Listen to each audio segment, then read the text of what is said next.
Cadernos de Memórias Coloniais. Olá pessoal, tudo bem? Eu sou a Carmen do blog do Kiwi do Mundo e hoje eu vou comentar caderno de memórias coloniais da Isabela Figueiredo. Mas antes de comentar o livro, eu peço para que você se inscreva neste canal, caso ainda não seja inscrito, que me siga nas redes sociais, o Kiwi do Mundo, Instagram e Facebook, que é a página do blog. E peço que curta esse vídeo também, se você gosta das minhas resenhas, das minhas análises. Nesta obra, a escritora narra, como o próprio nome já supõe, já sugere, suas memórias da infância, época em que ela vivia em Moçambique, que era colônia de Portugal. E isso aconteceu na década de 60 e 70, né? Parte da década de 70. Então, ela saiu de lá, tinha acho que uns 12, 13 anos, já não recordo bem.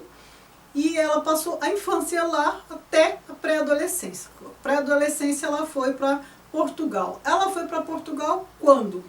Quando Moçambique deixou de ser colônia, né? Então teve aí a Revolução dos Cravos em 1974, né? 25 de abril de 1974, que foi uma revolta militar, né? Os militares se achavam injustiçados porque eles eram muito sacrificados.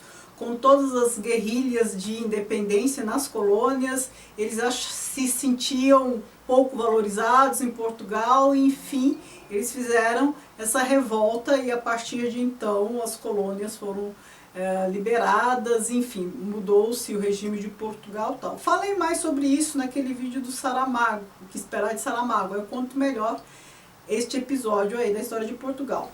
E depois desse episódio, Moçambique, Angola, acho que outras colônias da África, colônias portuguesas na África, elas se tornaram independentes no ano seguinte, né? 75. Foi, acho que no fim do ano de 75 que a escritora voltou para Portugal. Por que ela teve que voltar? Aí tem algo curioso.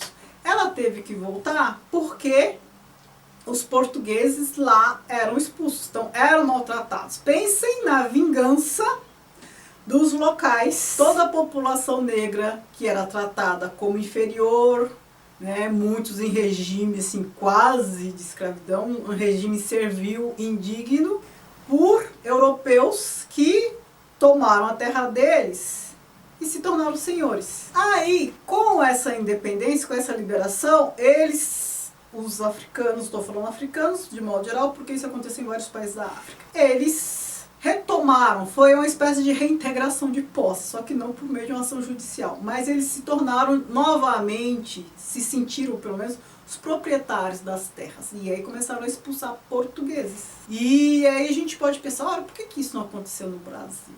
Por uma razão muito simples, que eu expliquei naquele vídeo em que comentei desonra. A colonização da África foi muito diferente da colonização dos portugueses aqui no Brasil.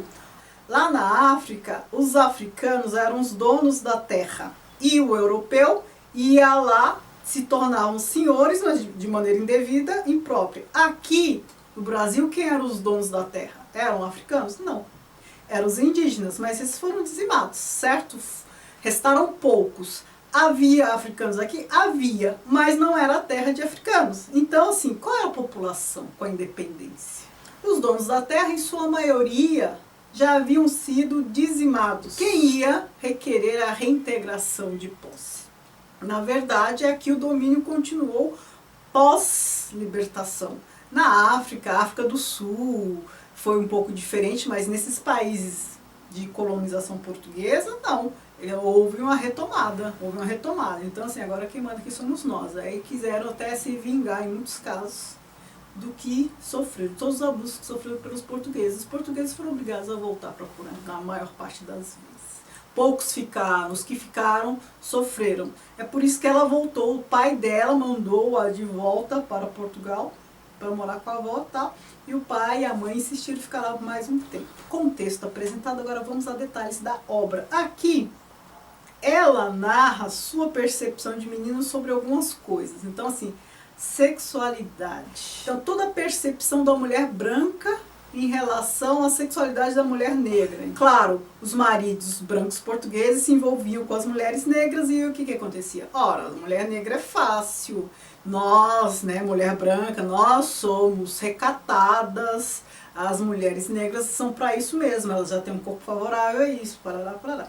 Então, ela narrando essas coisas, só que a narrativa dela sobre essas coisas, é a narrativa de uma menina, de uma adolescente. Então, aqui a gente tem a autora, isso aqui é autobiográfico, a narração mesmo em primeira pessoa, a autora reproduzindo os pensamentos dela enquanto menina. Então, a gente tem uma linguagem um pouco repetitiva, uma linguagem tentando simular o pensamento de uma menina sobre isso, a percepção de uma menina. E é uma característica muito comum em livros de memória. É a pessoa no presente tentando recuperar uma emoção do passado, tentando transformar essa emoção do passado numa linguagem do passado. Mas aí tem armadilhas, né? Nossa memória do passado, ela é presente. É a percepção que a gente tem hoje do que a gente sentiu no passado. E eu acho fascinante essa questão de memória. Então tem muito sobre sexualidade, a descoberta da própria sexualidade, né, da autora. Ela está nessa fase, pré-adolescência, criança e pré-adolescência. Ela também fala muito do tratamento do pai em relação aos negros. O pai dela trabalhava, era eletricista, né, pelo que eu entendi, então fazia cabeamento de coisas e gostava de ter negros como empregados, porque ele podia pagar menos e também tratar do jeito que quiser. Sempre aquele tratamento de quem se acha superior, os donos da terra, né? É a raça superior, né? A mentalidade de raça superior, que é muito comum no passado.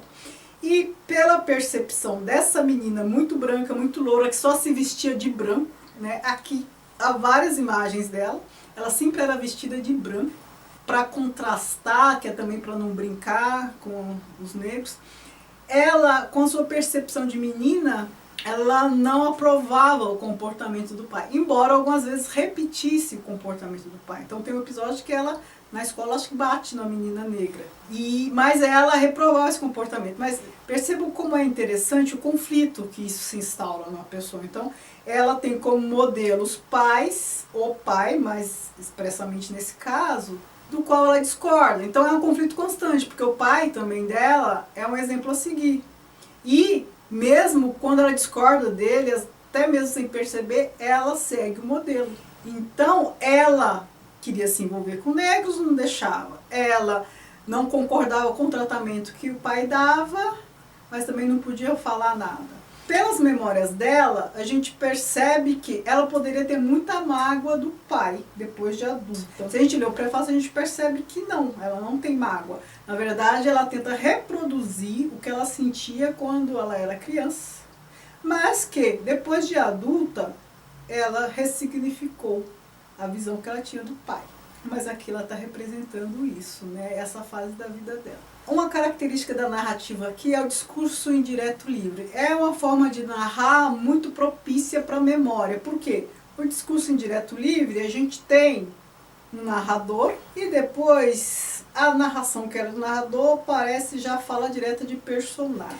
Agora, se a gente tem aqui uma autobiografia, o narrador é o mesmo personagem. O que funde aqui não é quem está narrando, quem está falando. O que funde aqui é a questão temporal. A gente tem a mesma pessoa, que é o narrador contando sua própria história, só que no momento ele está com um discurso indireto e depois esse discurso passa a ser fala, pensamento da menina do passado, que é bem curioso, que é bem legal. É uma forma de narrar muito boa para essa experiência de memória, né? Não é a única, mas ela tem um efeito de discurso que casa bem. Falar de racismo em colônia é falar de colonialismo.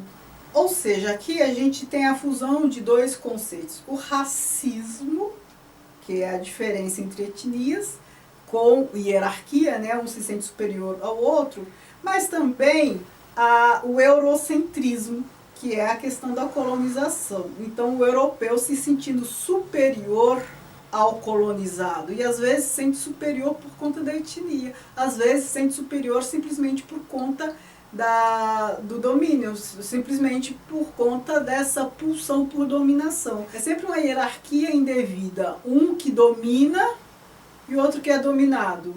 Um que é intruso, mas se acha dono. Uma coisa curiosa aqui é, quando houve a independência em 75, os portugueses de Moçambique, eles começaram a acreditar que aquela independência era boa para eles, porque eles sim, que estavam ali em Moçambique, iam se tornar donos do local, donos daquela terra. Eles não pensavam que os negros fossem assumir o poder. Eles se sentiam independentes em relação a Portugal. Então, assim, eram portugueses e achavam a independência boa. Estamos independentes administrativamente de Portugal. Agora nós é que vamos dominar aqui. Vou ler um trecho para vocês. Os negros haviam de nos servir sempre e agradecer o que fizéramos por sua terra, quer dizer, pela nossa terra, e servir-nos evidentemente porque eram negros e nós brancos. E esta era a ordem natural das coisas.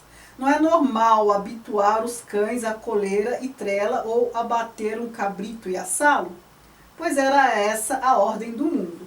Então, havia uma consciência assim, tão natural de dominação, de superioridade e inferioridade, que eles não cogitavam outra possibilidade que não essa, que eles, brancos, iriam continuar senhores daquela terra, não importa se a terra antes era dos negros. Mas não foi assim que aconteceu, felizmente. Houve o domínio dos negros, começaram a expulsar os brancos, foram mudando, expulsando e mudando o nome das coisas. Então, a capital de Moçambique era Lourenço Marques, na época em que a escritora viveu lá. Com a independência tornou-se Maputo, o nome negro. Então eles foram mudando o nome das coisas para nome africanos. Então é uma obra assim, muito fácil de ler, gostosa, essa forma de narrar que mescla as temporalidades, essa fala em primeira pessoa autobiográfica também nos traz uma proximidade, e o fato de estar falando de um país colonizado por Portugal também traz essa proximidade para a gente, né? Que temos um colonizador comum. E essa questão também racista, né? Que está presente aqui no livro, que também diz respeito à nossa realidade. Eu gostei bastante. Eu me interessei por esta obra porque acho que ano passado a Isabela Figueiredo veio aqui participar de um evento literário aqui em São Paulo e eu assisti uma palestra dela, que eu não a conhecia. Aí ela falou, né, a mediadora, eu não lembro quem, perguntou, comentou alguma coisa deste livro e ela falou da relação com o pai, falou dessa obra e tal, a experiência dela em Moçambique. Aí eu fiquei muito curiosa porque eu nunca tinha lido nada a respeito de Moçambique, assim, de vivência lá. Comprei o livro e gostei bastante. Certo? Me digam se vocês conhecem alguma outra coisa desta autora, Isabela Figueiredo. Gostei da escrita dela. Coisa assim, suave, leve. E se vocês já leram esta obra, o que vocês acharam? Enfim, interajam comigo. Muito obrigada por assistirem. Beijos e tchau, tchau.